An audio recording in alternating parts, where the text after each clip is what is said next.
Trump do, given the threat of sanctions in recent weeks? We are seeing some movement there. President Trump there at the top of the stairs, Air Force One.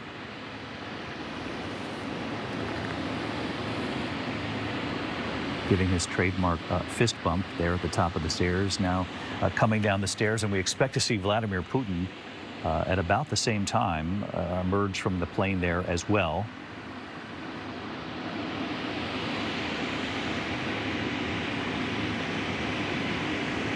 Again, you're watching ABC News live coverage of this historic summit.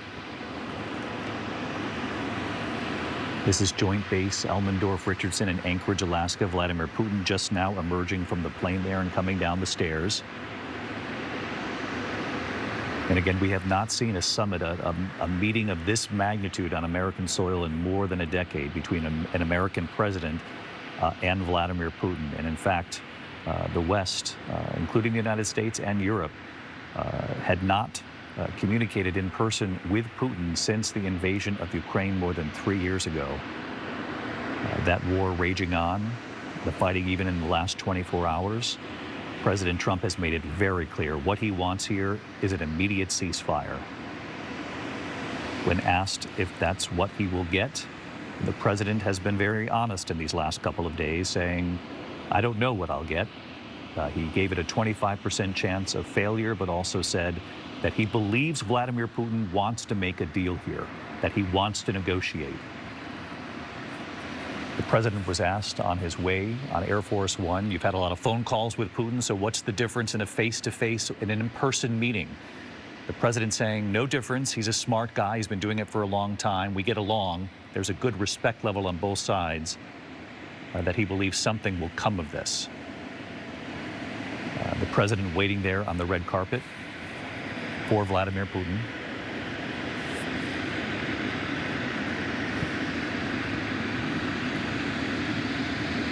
Applauding there as Vladimir Putin approaches the President of the United States. Of course, we remember the summit between these two leaders during President Trump's first term in Helsinki. They met, and now they meet again right here.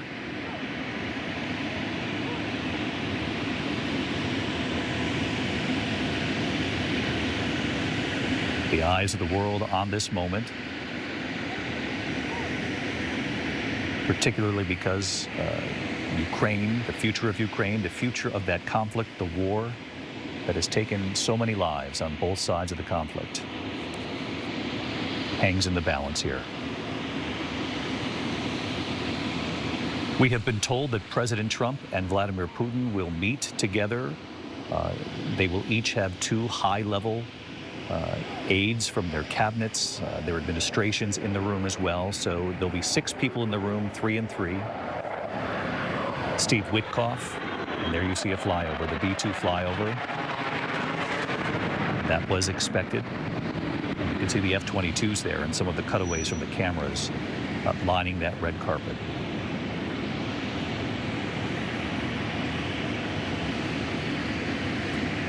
And there you have it. Obviously, you know what a photo op is, and that's the photo op.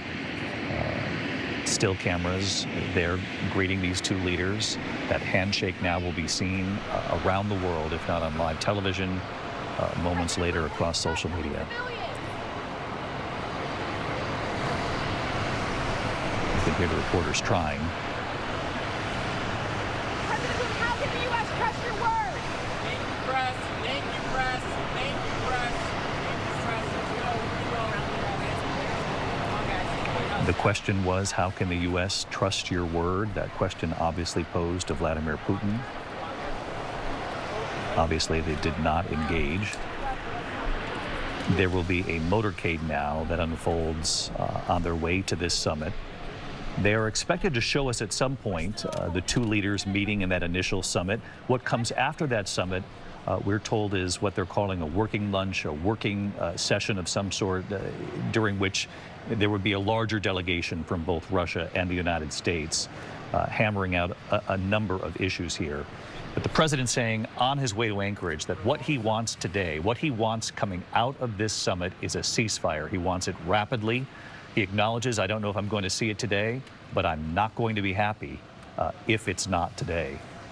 Ian Pannell, our chief foreign correspondent, he's live for us from Kyiv, Ukraine, and as we look at these two world leaders, we cannot forget, and you've interviewed them countless times, and so have I, when we brought the broadcast to Ukraine, the Ukrainian families who've been caught in the middle of all of this, who've wondered about the future of their country, even the Ukrainians watching right here in America, many of whom relocated to Alaska, of all places, now watching Vladimir Putin arrive, President Trump's attempts to try to get a ceasefire unfold.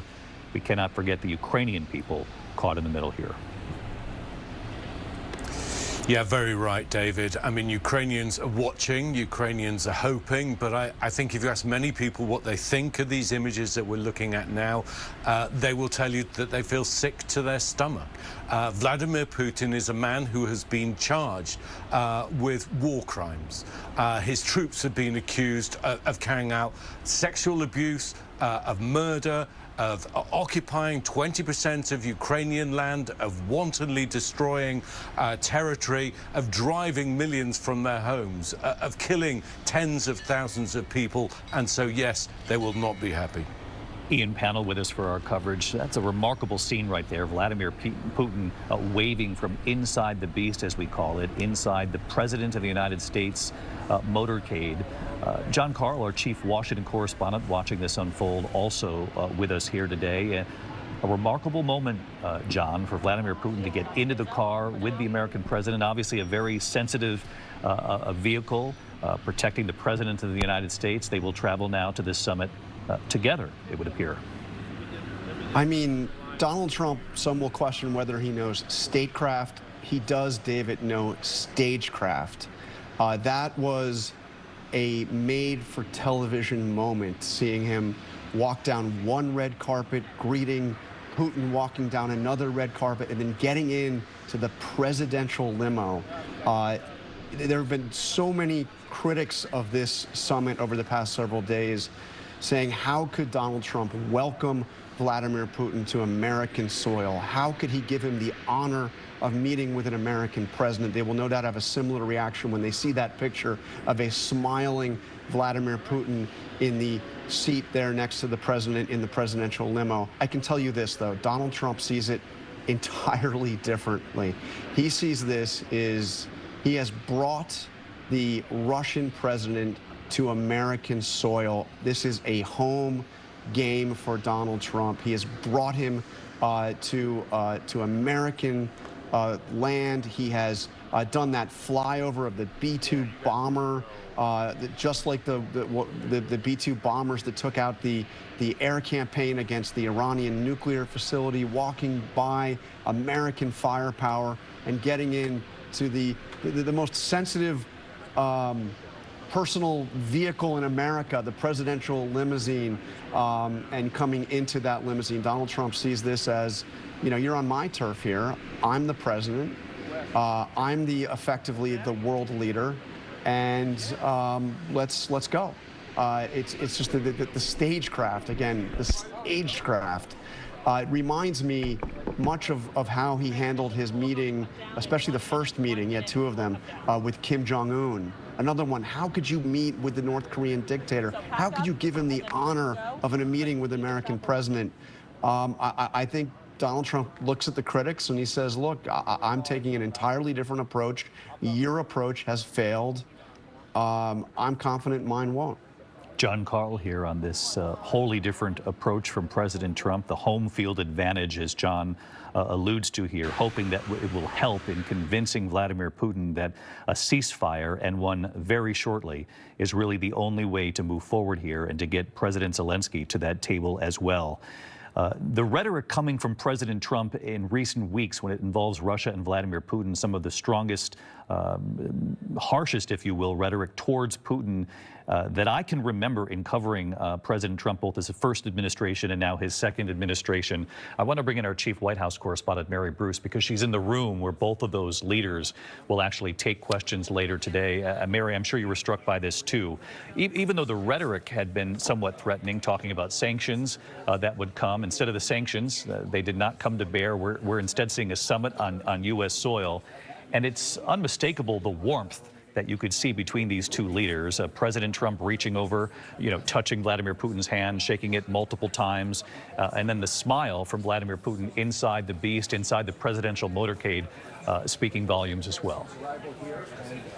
Yeah, David, seeing Vladimir Putin smile and chuckle isn't something that I think most of the world usually or often sees, and yet that's exactly what we just witnessed as he was sitting there side by side with the president together in the beast. That was a very friendly welcome. They appeared almost chummy, and that is something that President Trump has argued is a strength of his going into this meeting, why he feels he's uniquely positioned to finally be able to potentially make some actual progress here towards ending this war. He knows that they have this, cozy relationship in the past. The president, though, has been increasingly harsh in his language towards Russia and Vladimir Putin. He has said quite bluntly that Putin often says one thing and does another, that often he will say one thing to him on the phone, on their personal conversations, their one-on-one talks, and then, it will prove to be meaningless. That's the word that President Trump has used. The question today, one of many, has been whether the president will bring that sort of tougher stance into this meeting. Now, based on what we just saw here in that very friendly, warm welcome, they seem to be a bit at odds. But the president has been blunt in the last 24 hours, saying, that he feels he can convince Putin. He said, he's not going to mess with me.